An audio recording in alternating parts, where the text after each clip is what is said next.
Hello, everyone. Welcome to the Power Man Podcast. My name is Rory Paquette, and I am, as always, your very humble host. Thank you so much for joining us today. We are doing a video version of this again. It's been a little while since we did one of those, and I'm working on trying to get the camera quality a little bit better, but on this particular laptop, it's just not great. So we're going to have to keep working through that. I appreciate you guys bearing with us. I know a lot of you guys prefer the video and like to watch on YouTube and Rumble and stuff like that. So we'll do what we can for you. You folks listening to the audio should be uninterrupted. We're doing that on Audacity like normal. So sorry about the pauses, but we'll keep it rolling as we move forward into this today. Um, we've been talking about a lot of different topics lately. We've talked about a lot of the five pillars. We talked about marriage. We've talked about family. We've talked about your health. We've talked about faith. We've talked about money. All that stuff. Did a little return to that. We've had a couple history lessons. Things have been a little eclectic. It's good. We've had a lot of things we've covered here. We've had a lot of good discussions off screen. So to all of you guys who have DM me and things like that we've been able to talk to all the folks in the Power Man Within group who have made comments and sent me messages and so on and so forth. I'm grateful to you folks for what you've done. So let me pause just for a minute for a sip of my preferred beverage. Yeah, and if if you're a friend of the program, you know what that is. That's right. It's Freedom Hill Coffee. Drinking that stuff iced today in my very favorite, Chicago Bears mug because, a long-suffering Bear fan. But hey, Freedom Hill Coffee can be found at Freedom Hill Coffee on Instagram. They do all the right things for all the right reasons. They brew a beautiful cup of Joe, deep, dark, rich, bold, beautiful, just like my wife. And I'm telling you right now, it's just a succulent, delicious beverage, whether it's hot or cold on ice. So give them a shout, give them a try, check them out. They help veterans, they support veterans, and that's why I support them. So take a look at them. We are wearing our Till Valhalla shirt right here, honor their sacrifice. Something I wear a lot. It's just kind of gives me a reminder that, that's the way we want to live our lives. And, for those of you who are on the video, you can see it. Check them out at Till Valhalla Project on Instagram and on Facebook. Anyway, enough of the plugs. I've been doing a lot of soul searching lately with a lot of different aspects, but with my kids, my kids are all grown. If you guys have followed the program for any amount of time, you know that my kids are, grown ages, right? And they're all out of school type of thing.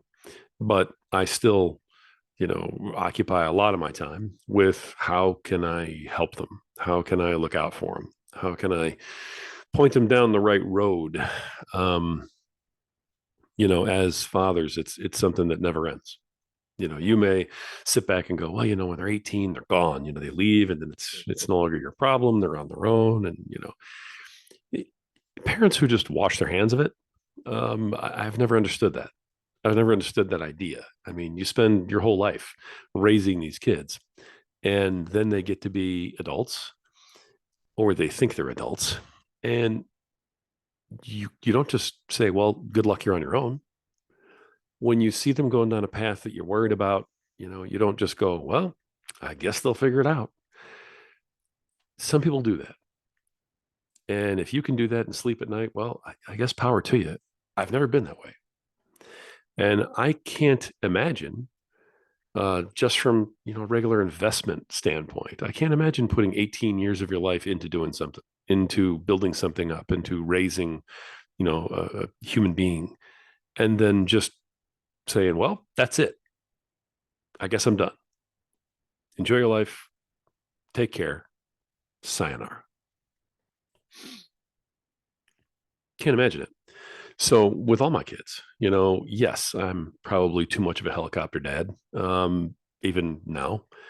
But when I see things that are in front of them, or I see a path they're going down, and I can already guess how it's going to end, I feel anxious. I feel compelled to get involved, to tell them, hey, this is what I see coming. This is what I see happening. This is what I'm afraid of for you. Have you considered this? Are you watching out for this? Do you have plans to avoid this or counteract this? Or am I missing the whole thing? Or are you going down a different path and I don't get it? Um, I personally have always felt compelled to get involved and to say, hey, are you thinking about these things? It's brought me a lot of grief. it's um, it's brought me a lot of strife, a lot of stress. But I can't think of a time where I got involved, said what I had to say, made my opinion known, um, where I'm sitting here today and still regretting it. I don't have any of those. Right now, I look at all three of my kids and I go, I get involved where I think I need to. And if they don't like it, that's fine. I'm not trying to judge them. I'm not trying to rain on their parade. I'm just simply, hey, I've been around a long time and I've made a zillion mistakes just like this. I'd really love it if you didn't make the same mistake that I see coming. So will you think about this? And I think, you know, when you approach it that way and when you keep a few things in mind, I think you can be an involved parent. I think you can be the parent that's involved that still, cares very much, that is still actively interfering in their lives, and you can get away with it. But I do think that if that's the path you're going to go down, that there are a few things you need to keep in mind. And so that's what I want to talk to you guys about today. There are three things really that, as I thought about this, there was 3 points that came to mind right away that I learned going through the motions with these guys, and they've become vital. And there are three things, the three boxes I have to check every time I'm thinking about talking to them about their future. Anytime I'm thinking about getting involved or sharing my opinion or anything like that about their lives, their jobs, their relationships, their paths. I have to keep these three things in mind. I have to check these three boxes. And as long as I do that, I usually end up on the right side of it. Miss one of these boxes, and it turns into a stressful situation that none of us want to deal with. So, the three things that I try to keep in mind, the three boxes that I want to check, they have to do with the fact that this is a different group of young people that we're dealing with today. They're not like our parents.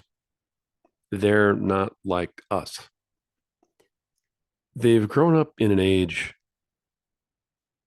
totally unlike anything any of us anywhere in our lineage has ever seen.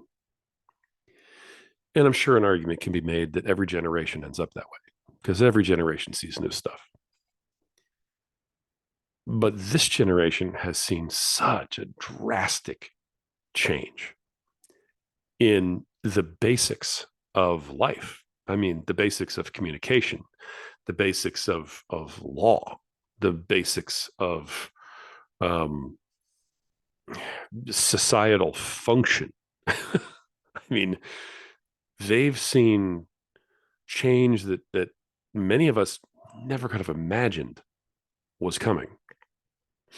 And most of them treat it like, it's just another day, just another day in the technological information age of, hey, I learned another thing today. And there you go. Something else changed. Okay. Um, it's a type of thing that really upsets those of us who are a little older because we didn't have change at this rate that we had to deal with. But they really don't care about that kind of thing. So, like I said, there's three boxes keeping all that in mind, that I really do think is important, there that are important to check. And the first one, okay,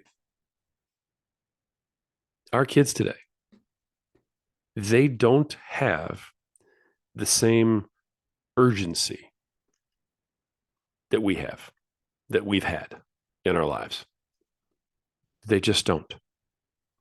They don't have the same feeling of, life and death that we've all had, that we all grew up with. Um, Most of our lives, if you really critically think about everything we've done in our lives, the idea that we'd fail at something, with the idea that we wouldn't accomplish whatever goal was in front of us, that we wouldn't achieve whatever status symbol was next on the list, um, was preposterous. And when we were going after it, the idea that we wouldn't get it done was just terrifying. We viewed, school and homework and grades, these were have tos for us. Well, we didn't have the opportunity to go, maybe I'll go to school, maybe I won't. Maybe I'll just learn on the internet, whatever, right? We didn't have all that. There was one way you did things, and you needed to make that work. And you had certain standards you had to hit that had already been established for us, and we needed to hit them. There was a huge, huge push, um, a huge sense of urgency about all of our lives. Um, Go to school on time, get your class on time, have the work done, be dressed properly. You eat the food you eat, you behave the way you behave. Everything was a rule, everything was set up. It was very structured. There were these things that were all have tos. Um, Sports. I mean, you didn't go to practice, you didn't play. I mean, simple, simple, simple, but very basic, very strict. Folks, they don't have that. They haven't grown up that way. They don't believe in those things. They really have a laissez-faire attitude to it, which is just, oh, if I get it done, I get it done, and if I don't, I'll deal with it. I'll think of something else. That sort of cavalier thing makes people like me cringe. Um, it makes me want to, knock them in the head and be like, what are you guys doing? Don't you understand? Blah, blah, blah, fill in the blank. And the looks that you get and the response that you get is just, it's not that important. There just isn't that sense of urgency to get it done on time, to achieve. And I'm not saying they're lazy. I mean, they're very hardworking kids. It's just that the stress level behind it is nowhere near what ours was. And that's probably from watching us stress out our entire lives. But it's important to keep in mind that, that first point, they do not share our innate sense of urgency. Okay. Number 2 on the boxes to check. um, they don't have the same destinations that we had. Um, they're not going the same places we are, that we went. When we were younger, it was very laid out, and it was go to school, graduate high school, then you either go to college or you get a job, right? You either go to college or you become an apprentice, or you get into the trades, or you just simply go get a job. The options were very limited. And you simply went through the motions. You stayed in your lane, stayed in line. And when you got to that point where you got through high school, there was like, a few doors, and you picked one and you went that way. And so most of us growing up had the same destination: getting a job, going to school, becoming an apprentice, any of those things. but that was the path. And we always saw people we knew on the path because there were only so many paths. When we look at our kids' futures, when we look at the directions they're going, they don't have those same destinations. Now, look, there's still some kids going to college. There's still kids going to the trades. There's still kids who get out of high school, go straight to getting a job. But there's a million more options now, even in the getting a job area, because of the online revolution and everything that's gone along with it. I, I mean, there's kids doing door-to-door sales that are making tons of money because nobody wants to do it anymore. There are kids who are becoming high-ticket closers, selling programs, and the fitness industry has exploded to where you could be selling any number of products, any number of services, and you don't have to have a degree for any of that. You can, become anything you want to become simply by going online and becoming it. You don't have to go to college to get a degree in order to get a job doing, a million different things. Now, look, college has its place. And, I would love if all my kids graduated college just because I want them to have that degree in their back pocket, if nothing else. But they just don't have the same paths. And so we look at it and we say, all right, I see where you're going. I see your future. I see the things that are happening. And based on my experience, these are your options.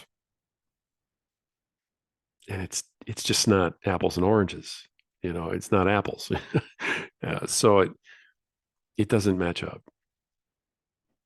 And I find that more and more as I talk to my kids that I may see them heading towards a limitation. I may see them heading towards a lack of options. And in a conversation we're having, 50 more options pop up as possibilities that I hadn't even considered. And that they're looking at as, well, of course, these are other options. What are you worried about, Dad? That's a hard thing for us to grasp, especially when, if you're a parent, if you're a dad who's, been at the job for a while, if you've been, if you went to college, got the degree, went and got the job, blah, blah, blah. If you're one of these people who followed a traditional path, like so many of us, and it's all you've ever known, it's really difficult to watch your kids going down this experimental journey of what we view as fantasy land. And they're going, that's not fantasy land, Dad. This is real life. This is how things go. This is how business is. I'm on this platform or this platform and I'm doing this job and I got hired by this group of people and I'm, you know, and you look at them, you shake your head and you're like, and you get paid for this? This is a job? And they're like, yeah. And before you know it, they're making more than you. You're over there trying to advise against it and they're cashing out. And yes, it makes us feel old, but it's something to remember. That second box is a big one. They do not have the same destinations that we had. So you might want to keep that one in mind. So number one, they don't have the same urgency. Number two, they don't have the same destinations that they're heading towards. And the number three, the last and final one that I'll throw out here because I think it's the biggest. They don't subscribe to the same standards for success that we did, that we do today, even. Let's be honest. As we've grown up, it's get the house, get the car, get the girl, get married, have the kids, right? Coach the ball team, do your best to raise them, get them to graduate, climb the corporate ladder. I mean, save your money, build something for retirement, retire, spend it, die. you know, we've all had the same standards for success as a group for decades.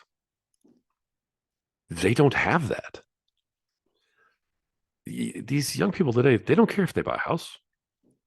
They don't look at renting as a problem. They don't look at renting as a waste of money. They look at it as a lack of a commitment.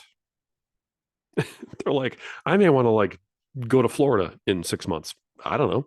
I might want to move to, California. I don't know.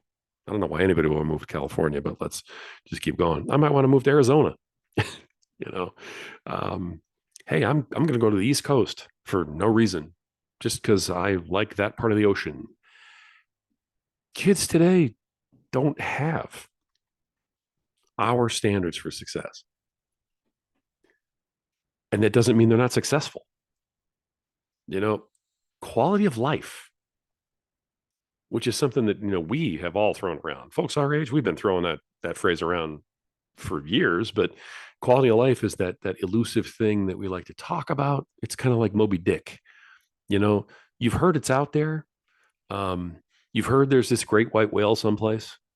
You've never seen it, and you're pretty sure you're never gonna, and you really have no idea how to go catch it. But it's there, sure, sort of. And then you go back to work. That's how we viewed quality of life. Now, our kids are teaching us, hey, Dad, I've watched you work your life away. I've watched you kill yourself. I've watched you put in the 80-hour weeks, man.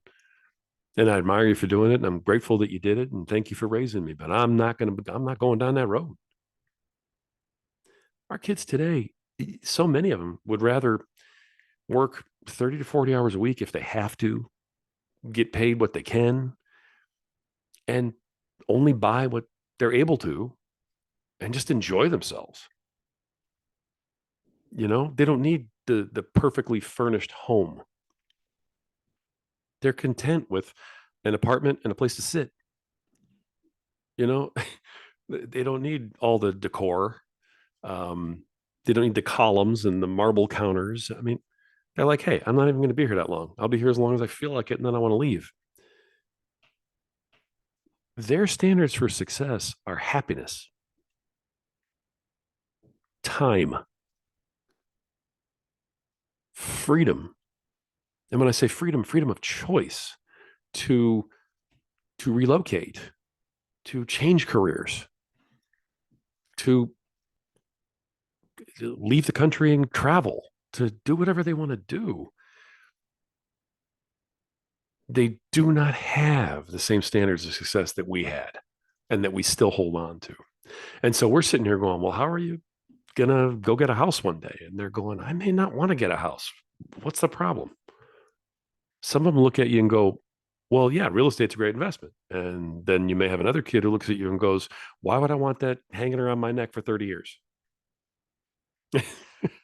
If I don't want to be in this area, then and the market's down, I lose my butt. Why would I want to do that? Right? One thing that the pandemic taught everybody was that everything in your life can go awry at a moment's notice, and you don't get a say. Everything can be taken away from you. Everything can change. Your normal routine can get turned upside down through no fault of your own, and you have no control over it. And kids today want to have some control over it. They're like, look, if I need to move, I'm going to be able to move. If I want to, change my mind and follow something I'm passionate about, then I want to be able to do it. If I have time off, I want to spend it with, the woman I love. I want to spend it with my friends playing ball. I want to spend it making memories, eating good food and having a good time. I don't want to spend it working myself to death so that some business owner who's going to turn around and go woke tomorrow can, get rich. No, their whole idea is different than what we grew up with. That's one of the hardest ones for me. That's one of the ones I've had just the hardest time with. Um, and not because I disagree with it, and not because I don't want that for them, but because it's completely different. It's 180 degrees from what I did growing up. and and what most of you who are listening to this did growing up, you know? So these three things, if you can keep them in mind, um, our kids don't have the same urgency that we did. They don't have the same destinations that we had. And they do not subscribe to the same standards of success that we did and that we still do. If we can keep those things in mind, I think that makes it a lot easier to be the parent who's ready to help. I think it makes it easier to be the parent who's looking out for his kids because he understands what his kids are looking for, what his kids are trying to do. And I think that miscommunication between those 3 points and how we all grew up, I think that's probably the leading cause of arguments and disagreements and miscommunications between us and our kids today. And it doesn't mean that their values are different necessarily. I mean, you do what you can to raise good young people, to raise good sons and daughters so that they're good people. You do what you can to raise them so that they are independent, so that they aren't just parrots of whatever you believe, but so that they open their minds and they have a strong intellect and they can make their own decisions. They can weigh arguments and they can decide what they believe is good and what's bad. And in the end, we give them the guidelines we can give them. We give them all the support we can give them. And then we do have to stand back a little bit and let them go. But that doesn't mean that we can't help light the path or suggest a direction. But if you keep these three things in mind, I think it will help you, as it has helped me, to determine which direction you want to suggest. So I hope that you will keep these 3 points in mind the next time you are helicoptering over your kids' futures the way I do way too much. So, um, gentlemen, I've been through this 3 times, and I've had a lot of bruises, and there's been a lot of blood spilled, and for really no reason while I learned these three things. And so it is my most sincere hope that you will benefit from my bruises, from my scars, and will take heed of some of this when you're dealing with your own children.